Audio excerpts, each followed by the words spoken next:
Family drama. ಈ cinema July 26ರಲ್ಲಿ release ಆಗಿತ್ತು. ಇವಾಗ OTTನಲ್ಲಿ ಬಿಟ್ಟಿದ್ದಾರೆ. ಅಂಡ್ ಆಕಾಶ್ HP ಡೈರೆಕ್ಟ್ ಮಾಡಿರೋ ಈ ಸಿನಿಮಾದಲ್ಲಿ ಅಭಯ್, ಪೂರ್ಣಚಂದ್ರ, ಸಿಂಧು ಶ್ರೀನಿವಾಸ ಮೂರ್ತಿ, ರೇಖಾ ಕುಡ್ಲಿಗಿ, ಅನನ್ಯ ಅಮರ್ ಇವರೆಲ್ಲ ಮುಖ್ಯ ಪಾತ್ರದಲ್ಲಿ ಕಾಣಿಸ್ಕೊಂಡಿದ್ದಾರೆ. ಸೊ ಈ ಫ್ಯಾಮಿಲಿ ಡ್ರಾಮಾ ಎಷ್ಟು ವರ್ಕ್ ಆಯ್ತು ಅಂತ ತಿಳ್ಕೊಳಕ್ ಮುಂಚೆ ಸಬ್ಸ್ಕ್ರೈಬ್ ಆಗಿಲ್ಲ ಅಂದ್ರೆ ಸಬ್ಸ್ಕ್ರೈಬ್ ಮಾಡ್ಕೊಂಬಿಡಿ. ಇನ್ನ ಈ ಸಿನಿಮಾದ ಪ್ಲಾಟ್ ಏನಂದ್ರೆ, ಡಾನ್ ಪ್ರಕಾಶ ಒಬ್ಬನ ಬರ್ತ್ಡೇ ದಿನಾನೇ ಕೊಲೆ ಮಾಡಿ ಹೋಗ್ಬಿಡ್ತಾನೆ.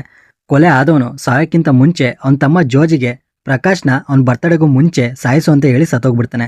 ಇನ್ನೊಂದ್ ಕಡೆ ಒಂದು ಫ್ಯಾಮಿಲಿ, ಅವರಿಗೆ ಅವರದ್ದೇ ಪ್ರಾಬ್ಲಮ್ಸ್ ಇರೋದ್ರಿಂದ ದುಡ್ಡು ಬೇಕಾಗಿರುತ್ತೆ. ಸೊ ಈಗ ಜೋಜಿ, ಪ್ರಕಾಶ ಅಂಡ್ ಆ ಫ್ಯಾಮಿಲಿ ಈ ಎರಡು ಸ್ಟೋರಿ ಹೇಗೆ ಕ್ಲಾಶ್ ಆಗುತ್ತೆ ಅನ್ನೋದೇ ಈ ಸಿನಿಮಾದ ಒನ್ಲೈನ್ ಸ್ಟೋರಿ. ಇನ್ನ ಇದರ ಫಸ್ಟ್ ಆಫ್ ಫ್ಯಾಮಿಲಿ ಮೆಂಬರ್ಸ್ನ ಇಂಟ್ರೊಡ್ಯೂಸ್ ಮಾಡ್ಕೊಂಡು ಕಾನ್ಫ್ಲಿಕ್ಟ್ನ ನಿಧಾನಕ್ಕೆ ಸೆಟಪ್ ಮಾಡ್ತಾ ಬರ್ತಾರೆ. ಇನ್ನು ಇಲ್ಲಿ ಕ್ಯಾರೆಕ್ಟರ್ ಡೆವಲಪ್ಮೆಂಟ್ ಮೇಲೆ ತುಂಬಾ ಫೋಕಸ್ ಮಾಡ್ಬಿಟ್ಟಿದ್ದಾರೆ. ಅಂಡ್ ಮುಂದೆ ಬರೋ ಡ್ರಾಮಾಗೆ ಗ್ರೌಂಡ್ ವರ್ಕ್ ಮಾಡೋದಕ್ಕೆ ಅಂತಾನೆ ಇಡೀ ಫಸ್ಟ್ ಹಾಫ್ನೇ ತಗೊಂಡ್ಬಿಟ್ಟಿದ್ದಾರೆ. ಸೊ ಇದರಿಂದ ಪ್ರೊಸೀಡಿಂಗ್ಸ್ ತುಂಬಾ ಸ್ಲೋ ಇರುತ್ತೆ ಅಂಡ್ ಬೋರ್ ಕೂಡ ಆಗುತ್ತೆ. ಬಟ್ ಇಂಟರ್ವಲ್ ಅಲ್ಲಿ ಟ್ವಿಸ್ಟ್ ಚೆನ್ನಾಗಿತ್ತು. ಇನ್ನು ಈ ಫಸ್ಟ್ ಹಾಫ್ ನೋಡ್ಬೇಕಾದ್ರೆ ಕ್ಯಾರೆಕ್ಟರ್ಸ್ಗಳು ಒಂಥರ ವಿಚಿತ್ರವಾಗಿರ್ತವೆ. ಇನ್ನು ಇದರ ಸೆಕೆಂಡ್ ಹಾಫ್ ಇಲ್ಲಿ ಸ್ಲೋ ಪೇಸ್ ಅಲ್ಲಿ ಇದ್ರೂ ಕೂಡ ಫಸ್ಟ್ ಹಾಫ್ಗಿಂತ ಮಚ್ ಬೆಟರ್ ಆಗಿದೆ. ಪ್ರಕಾಶ ಅನ್ನೋ ಕ್ಯಾರೆಕ್ಟರ್ ಈ ಸೆಕೆಂಡ್ ಹಾಫ್ ಅಲ್ಲಿ ಬರುತ್ತೆ.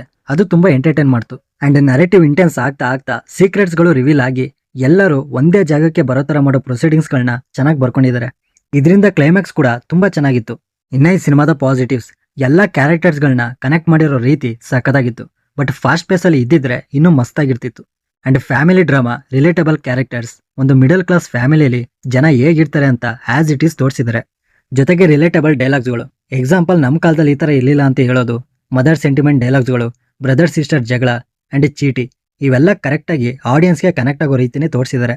ಅಂಡ್ ತುಂಬಾ ಕಡೆ ಆ ಫ್ಯಾಮಿಲಿನ ನೋಡಿದಾಗ ಫ್ಯಾಮಿಲಿ ಡ್ರಾಮಾ ಟೈಟಲ್ನ ಕರೆಕ್ಟ್ ಆಗಿ ಇಟ್ಟಿದ್ದಾರೆ ಅನ್ಸುತ್ತೆ.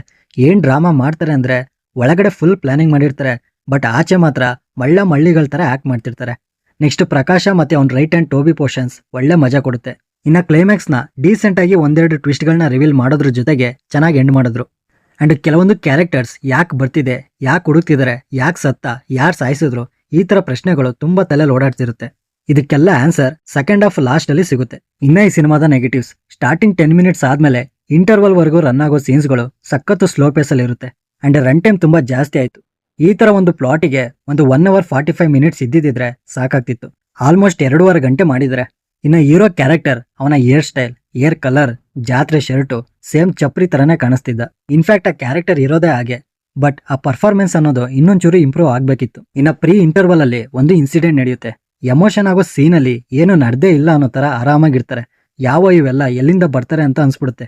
ಇನ್ನ ಫಸ್ಟ್ ಹಾಫ್ ಅಲ್ಲಿ ಕೆಲವರು ಒಳ್ಳೆ ಜೀವ ಇಲ್ಲದೆ ಇರೋ ರೋಬೋಗಳ ತರ ಪರ್ಫಾರ್ಮೆನ್ಸ್ ಮಾಡಿದ್ದಾರೆ.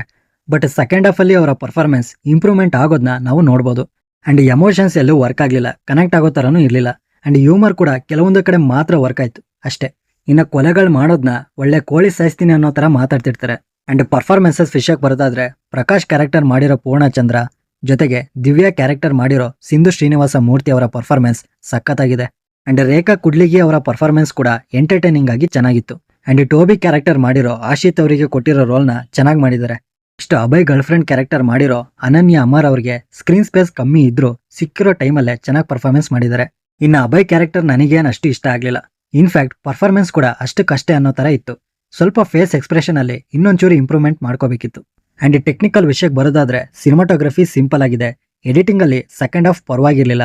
ಬಟ್ ಫಸ್ಟ್ ಹಾಫ್ ಅಲ್ಲಿ ಅನ್ವಾಂಟೆಡ್ ಸೈಲೆಂಟ್ ಮೊಮೆಂಟ್ಸ್ ಗಳನ್ನ ಕಟ್ ಮಾಡಿ ಬಿಸಾಕ್ಬೇಕಾಗಿತ್ತು. ಅಂದ್ರೆ ಏನು ಮಾತಾಡಲ್ಲ, ಏನು ನಡೀತಿರಲ್ಲ, ಸುಮ್ನೆ ಸೈಲೆಂಟ್ ಸೀನ್ಸ್ ಗಳು ಇದಾವೆ. ಇನ್ನ BGM ಕೆಲವೊಂದು ಕಡೆ ಮಾತ್ರ ವರ್ಕ್ ಆಯ್ತು ಅಷ್ಟೇ. ಇನ್ ಕೆಲವೊಂದು ಕಡೆ ಹಾಕೋ ಜಾಗದಲ್ಲಿ ಹಾಕೇ ಇಲ್ಲ. So overall first half below average, boring ಆಗಿರುತ್ತೆ. Second half average, slow pace ಅಲ್ಲಿ ಇದ್ರೂ ಆಲ್ಮೋಸ್ಟ್ ಎಂಗೇಜ್ ಮಾಡಿಸುತ್ತೆ. ಈ gripping screenplay, fast pacing ನೋಡೋ ಆಡಿಯನ್ಸ್ ಗಳಿಗೆ ಇಷ್ಟ ಆಗಲ್ಲ. ಬಟ್ ಫ್ಯಾಮಿಲಿ ಆಡಿಯನ್ಸ್ ಗಳಿಗೆ, ಟೈಮ್ ಪಾಸ್ ಮಾಡೋರಿಗೆ ಒಂದ್ ಪಕ್ಷ ಇಷ್ಟ ಆಗ್ಬೋದು. Throughout the movie entertain ಮಾಡಲ್ಲ. ಅಂಡ್ ತುಂಬಾ ಕಡೆ ಲ್ಯಾಗ್ ಅಂಡ್ ಸ್ಟ್ರೆಚ್ ಮಾಡಿದ್ದಾರೆ. ಇವರು ತಗೊಂಡಿರೋ ಕಾನ್ಸೆಪ್ಟ್, ಐಡಿಯಾಸ್ ಎಲ್ಲ ಚೆನ್ನಾಗಿದೆ. ಬಟ್ ಅದನ್ನ ಇನ್ನೂ engaging screen play with more humour ಇಂದ ಎಕ್ಸಿಕ್ಯೂಟ್ ಮಾಡಬೇಕಿತ್ತು. ಇನ್ನು ಯಾವುದೇ ಅಡಲ್ಟ್ ಕಂಟೆಂಟ್ ಇರಲ್ಲ. ಸೊ ಫ್ಯಾಮಿಲಿ ಜೊತೆಲೂ ಆರಾಮಾಗಿ ನೋಡಬಹುದು. ಅಂಡ್ ಈ ಮೂವಿ ನಿಮಗೆ ಅಮೆಜಾನ್ ಪ್ರೈಮ್ ನಲ್ಲಿ ಸಿಗುತ್ತೆ. ಈ ಸಿನಿಮಾಗೆ ನಾನು ಕೊಡೋ ರೇಟಿಂಗ್ 10ಗೆ 6.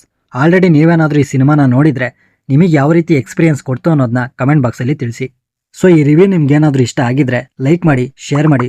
ಹೊಸಬರಾಗಿದ್ರೆ ಈ ಚಾನಲ್ನ ಸಬ್ಸ್ಕ್ರೈಬ್ ಮಾಡ್ಕೊಂಡು ಪಕ್ಕದಲ್ಲಿರೋ ಬೆಲ್ ಐಕನ್ನ ಪ್ರೆಸ್ ಮಾಡಿ. ಮತ್ತೆ ಸಿಗೋಣ.